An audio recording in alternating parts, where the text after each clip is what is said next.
Hello friends, welcome back to my channel. आज हम पढ़ने वाले हैं राजस्थानी भाषा एवं साहित्य।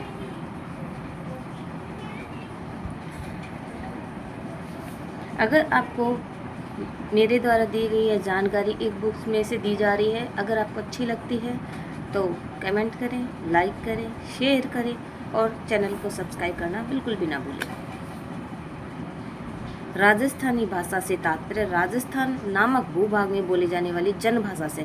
राजस्थानी भाषा से क्या है कि राजस्थान नामक जो भूभाग, राजस्थान एक स्टेट है और उसके अंदर जो बोली जाने वाली भाषा है उसको क्या जनभाषा, जो भी लोगों के द्वारा प्रयुक्त की जाती है उसे क्या कहते हैं, राजस्थानी भाषा। भाषा विज्ञान के अनुसार राजस्थानी भारोपीय भाषा परिवार के अंतर्गत आती है। उत्पत्ति की दृष्टि से राजस्थानी भाषा का जन्म सौर सैनी अपभ्रंश से हुआ माना जाता है। तो राजस्थानी भाषा का जन्म सौर सैनी अपभ्रंश से माना जाता है। राजस्थानी भाषा के इतिहास पर दृष्टिपात करने से पता चलता है कि विक्रमी संवत 835 ईस्वी 778 ईस्वी में उद्योतन सूरी द्वारा लिखित कुवलयवाला में वर्णित 18 देसी भाषाओं में मरु भाषा को भी सम्मिलित किया गया है, जो कि पश्चिमी राजस्थान की भाषा है। उद्योतन सूरी के द्वारा लिखा गया ग्रंथ है कुवलयमाला। इसमें 18 देसी भाषाओं को उल्लेख है, जिसमें मरु भाषा का भी उल्लेख है। तो मरु भाषा कहाँ बोली जाती है? राजस्थान के पश्चिमी भाग में बोली जाती है। इसी प्रकार कवि कुशल लाभ के ग्रंथ पिंगल शिरोमणि, तो पिंगल शिरोमणि किसका ग्रंथ है? कुशल लाभ का ग्रंथ है। तथा अबुल फजल के आईने अकबरी में भी मारवाड़ी शब्द का प्रयोग किया। तो इसलिए राजस्थान इन प्राचीन राजस्थान के भाषा का या राजस्थान का इन प्राचीन ग्रंथों में भी उल्लेख मिलता है। और 17वीं शताब्दी में 9 बोली छंद तथा 18वीं शताब्दी में 8 देसरी गुजरी नामक रचनाओं में भी मरु भाषा का एक ये ग्रंथ है। जैसे 9 बोली छंद और 18वीं शताब्दी का, ये तो 17वीं शताब्दी का है 9 बोली छंद, और 18वीं शताब्दी का 8 देसरी गुजरी नामक रचनाओं में किसका उल्लेख मिलता है? मरु भाषा का। राजस्थान की भाषा के लिए राजस्थानी शब्द सर्वप्रथम जॉर्ज अब्राहम गियरसन ने 1912 ईस्वी में लिंग्विस्टिक सर्वे ऑफ इंडिया ग्रंथ में प्रयुक्त किया था। तो राजस्थानी शब्द का सर्वप्रथम प्रयोग किसने किया था? जॉर्ज अब्राहम गियरसन ने। कब किया था? 1912 में। उनकी एक पुस्तक थी लिंग्विस्टिक सर्वे ऑफ इंडिया, इस ग्रंथ में प्रयुक्त किया, जो इस प्रदेश में प्रचलित विभिन्न भाषाओं का सामूहिक नाम था। इस प्रदेश की भाषा के लिए यही नाम अब मान्य हो चुका है। 1961 की जनगणना रिपोर्ट के अनुसार राजस्थान में 73 बोलियां बोली जाती, 73 बोलियां बोली जाती थी। केंद्रीय साहित्य अकादमी ने राजस्थानी भाषा को एक स्वतंत्र भाषा के रूप में मान्यता दे दी है, परंतु दुर्भाग्य से इसे अभी संवैधानिक मान्यता, एक स्वतंत्र भाषा के रूप में मान्यता तो मिल गई है, लेकिन इसे अभी संवैधानिक मान्यता प्राप्त नहीं हुई है। राजस्थानी भाषा की उत्पत्ति एवं विकास। राजस्थानी भाषा की उत्पत्ति को लेकर विद्वानों में विभिन्न मत हैं, जैसे कि एल.पी. टेस्टिटोरी, महावीर प्रसाद शर्मा। राजस्थानी का उद्भव सोर्सन, ये एल.पी. टेस्टिटोरी और महावीर प्रसाद शर्मा राजस्थानी का उद्भव किससे मानते हैं? सोर्सन अपभ्रंश से मानते हैं। और जे अब्राहम गिरियसन पुरुषोत्तम मीनारिया नागर अपभ्रंश से मानते हैं। और अब्राहम गियरसन पुरुषोत्तम मीनारिया किससे मानते हैं? नागर अपभ्रंश से मानते हैं। और डॉक्टर के एम मुंशी, माहेश्वरी एवं मोतीलाल मीनारिया ये गुजरी अपभ्रंश से राजस्थानी भाषा का उद्भव मानते हैं। तथा सुनीति कुमार चटर्जी सौराष्ट्रीय अपभ्रंश से राजस्थानी भाषा का उद्भव। तो विभिन्न विद्वानों के अलग अलग मत है कि राजस्थानी भाषा का उद्भव अलग अलग अपभ्रंश से हुआ है। अधिकांश विद्वान गुजरी अपभ्रंश से इसके उद्भव के पक्ष में अपना मत देते हैं। अधिकांश विद्वान गुजरी अपभ्रंश से इसके उद्भव के पक्ष में अपना मत देते हैं। डॉक्टर मोतीलाल मीनारिया ने राजस्थानी भाषा वंश वृक्ष का निम्नलिखित रूप प्रस्तुत किया है। अब जो मोतीलाल मीनारिया है उन्होंने इस तरह से इसका वृक्ष वंश एक तरह से इसका चार्ट प्रस्तुत किया है, वो अभी आगे आएगा। राजस्थानी लिपि में कुछ अक्षरों को छोड़कर यह देवनागरी लिपि के जैसी ही है। कुछ भाषा शास्त्रीय महाजनी लिपि और राजस्थानी लिपि का विशुद्ध रूप बतलाते हैं, जबकि दोनों ही थोड़ी भिन्नता है। महाजनी अथवा मणियावटी लिपि का प्रयोग महाजन लोग अपने बही खातों में करते हैं। बिना मात्रे वाले महाजनी शब्द मोड़कर लिखे जाते हैं, मुंडिया अक्षर कहते हैं। बिना मात्रा वाले महाजनी शब्द मोड़कर लिखे जाते हैं, उन्हें मुंडिया अक्षर कहते हैं। ऐसा माना जाता है कि मुंडिया अक्षरों का सर्वप्रथम उपयोग मुगल बादशाह अकबर के वित्त मंत्री राजा टोडरमल के द्वारा किया गया था। राजस्थानी अपभ्रंश का वंश वृक्ष जो देखो, जैसे कि भारोपीय भाषा से आर्य भाषाएं वैदिक संस्कृत से उपलब्ध। दो वैदिक संस्कृत पाली वैदिक संस्कृत से पाली और दो भागों में बट गए संस्कृत। और जो पाली भाषा है इसको सोरसनी प्राकृत, मागधी प्राकृत और महाराष्ट्री प्राकृत। फिर सोरसनी प्राकृत से इनका गुजरी अपभ्रंश और सोरसनी अपभ्रंश में। और जो गुजरी अपभ्रंश है जो राजस्थानी और गुजराती में डिवाइड हुई, और सोरसनी अपभ्रंश है हिंदी भाषा का।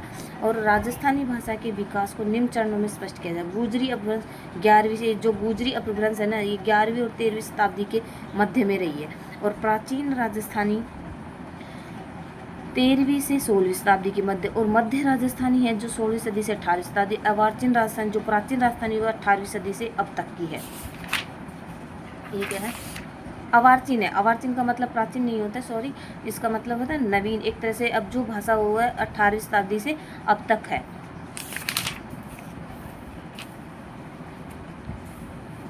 डिंगल एवं पिंगल राजस्थानी भाषा के पूर्वी राजस्थानी एवं पश्चिमी राजस्थानी के दो भेद किए जा सकते हैं। डिंगल एवं पिंगल राजस्थानी भाषा के पूर्वी राजस्थानी।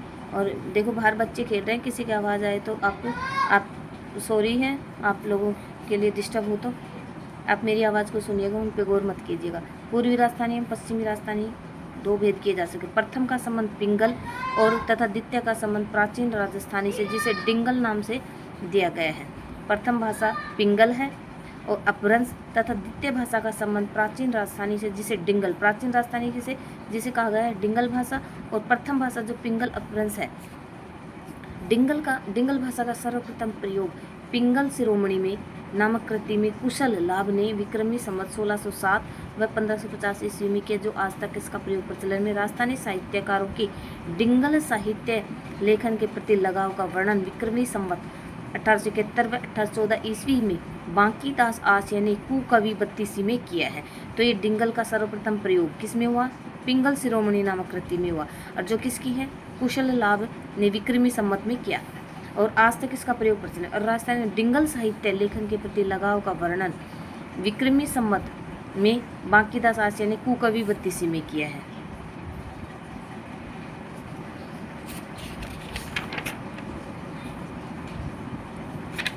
ठीक है। और डिंगल की सबसे प्रमुख विशेषता है कि इसमें जो सब जिस तरह उच्चारित किया जाए उसी तरह लिखा भी। डिंगल की प्रमुख विशेषता है कि जो जिस तरह बोला जाता है उसी तरह लिखा भी जाता है। डिंगल और इस उसे ठीक है, डिंगल और पिंगल सामान्य भेद है। देखिए डिंगल और पिंगल में क्या, पश्चिमी राजस्थानी जो मारवाड़ी बोली है वह डिंगल कहलाए, और ब्रज भाषा एवं पूर्वी राजस्थानी साहित्यिक रूप है वह पिंगल कहलाए। डिंगल का अधिकांश साहित्य चारण कवियों का, डिंगल जो भाषा है अधिकांश साहित्य चारण कवियों ने किसका किया? डिंगल भाषा का किया। अधिकांश भाट जो जाती है कवियों के द्वारा लिखित है वह पिंगल भाषा में। इसका विकास गुजरी अपभ्रंश से हुआ, किसका? डिंगल भाषा का। और जबकि पिंगल है, पिंगल जो है जो सोरसनी अपभ्रंश से हुआ है। Doctor LP. टेस्सीटोरी का वर्गीकरण। Doctor LP. टेस्सीटोरी के अनुसार राजस्थान और मालवा की बोलियों को दो भागों में बांटा है। एल.पी. टेस्सीटोरी ने राजस्थान और मालवा की बोलियों को दो भागों में बांटा। एक तो पश्चिमी राजस्थानी मारवाड़ी बोली, दूसरी पूर्वी राजस्थानी या ढूंढाड़ी बोली। पश्चिमी राजस्थान की प्रमुख बोली। अब पश्चिमी राजस्थान में कौन कौन सी बोली बोले? पश्चिमी राजस्थान की मुख्य 4 बोले, एक तो मारवाड़ी, मेवाड़ी और बागड़ी, शेखावटी। पश्चिम राजस्थान में कौन कौन सी बोलियाँ जाती हैं? मारवाड़ी, मेवाड़ी, बागड़ी और शेखावटी। अब देखते हैं मारवाड़ी। कुबलेवाला में उल्लेखित मरु भाषा की मारवाड़ी है, जो कि पश्चिमी राजस्थान की मुख्य बोली है। मारवाड़ी का आरंभ काल 8वीं सदी से माना जा सकता है। मारवाड़ी कुबलेवाला में उल्लेखित मरु भाषा यही मारवाड़ी है, जो कि पश्चिमी राजस्थान की मुख्य बोली। मारवाड़ी का आरंभ काल 8वीं शताब्दी से माना जाता है। प्रसार एवं साहित्य दोनों ही दृष्टि से मारवाड़ी राजस्थान की सर्वाधिक समृद्ध एवं महत्वपूर्ण भाषा है। यह बोली पश्चिमी राजस्थान के जोधपुर, बीकानेर, पाली, जैसलमेर, नागौर, जालोर एवं सिरोही जिलों में बोली जाती है। तो पश्चिमी राजस्थान की जो बोली है उनमें ये डिस्ट्रिक्ट आते हैं, जैसे कि जोधपुर, बीकानेर, पाली, जैसलमेर, नागौर, जालोर, सिरोही में बोली जाती है। विशुद्ध मारवाड़ी यानी शुद्ध मारवाड़ी कहाँ बोली जाती है? केवल जोधपुर के आसपास के क्षेत्र में बोली जाती है। मारवाड़ का साहित्यिक रूप, अभी हमने पढ़ा था कि पश्चिम भाग में जो मारवाड़ साहित्य लिखा गया था वह है डिंगल भाषा। इसकी उत्पत्ति गुजरी अपभ्रंश से हुई है। सोरठा छंद और मांड राग मारवाड़ी बोली की शिल्पगत विशेषताएं हैं। राज्य के सोरठे पूर्वी मारवाड़ी में लिखे गए, वे तो बेली किशन रुक्मणी री वचनिका उत्तरी मारवाड़ी में लिखी गई है। देखिए राज्य के सोरठे किस में लिखे गए हैं? पूर्वी मारवाड़ी में। मारवाड़ी के दो भाग हो गए, जैसे पूर्वी मारवाड़ी तो ये तो राज्य के सोरठे लिखे गए, और जो पश्चिमी उत्तरी मारवाड़ी है उसमें लिखे गए हैं किशन रुक्मणी, बेली किशन रुक्मणी।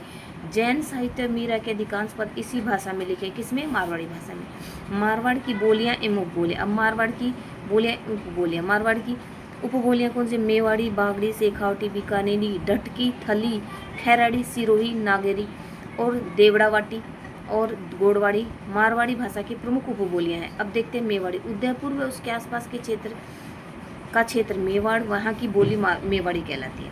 उदयपुर एवं उसके आसपास का क्षेत्र क्या कहलाता है? मेवाड़ कहलाता है, और यहाँ बोली जाने वाली बोली मेवाड़ी कहलाती है।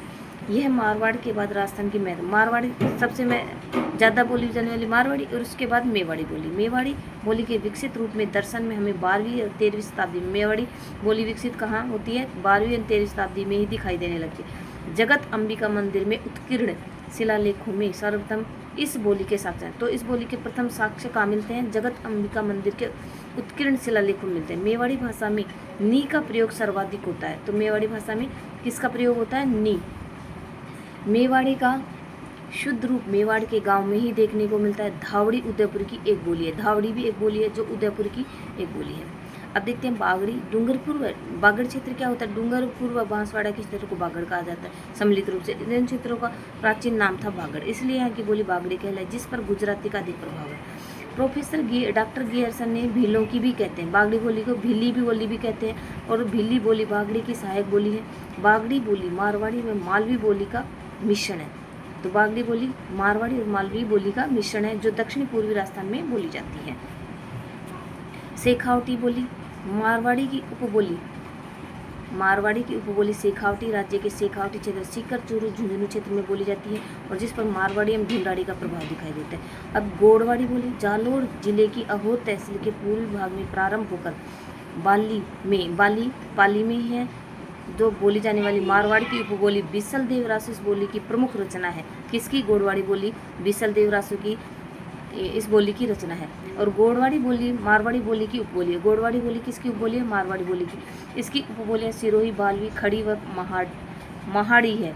देवड़ावाटी भी मारवाड़ी की उपबोली, जो सिरोही क्षेत्र है। देवड़ावाटी किस में बोली जाती है? सिरोही क्षेत्र में बोली है। इसका अन्य नाम सिरोही है। ढाटी भी मारवाड़ी की बोली, जो बाड़मेर क्षेत्र में बोली जाती है। तो इस वीडियो में इतना ही। नेक्स्ट वीडियो में हम पढ़ेंगे पूर्वी राजस्थान की मुख्य बोलियाँ। अगर आपको वीडियो पसंद आता है, और एक बच्चे ने कमेंट किया था कि शैली, पहाड़ी शैली, देखो बच्चे राजस्थान की जीके की बुक है, इसमें राजस्थान, अगर आप राजस्थान एग्जाम की किसी भी एग्जाम की तैयारी कर रहे हैं तो राजस्थान में पहाड़ी शैलियाँ नहीं हैं, तो आप इससे कंफर्म हो जाइए। अगर आप अदर स्टेट एग्जाम्स की तैयारी कर रहे हो, अगर उसमें ये टॉपिक है, तो बच्चों ये मैं राजस्थान के जीके की पढ़ाती हूँ, तो इसमें नहीं आएगी वो। इसके लिए सॉरी, उसके लिए मैं पहाड़ी शैलियों के लिए मेरे पास कोई बुक नहीं है।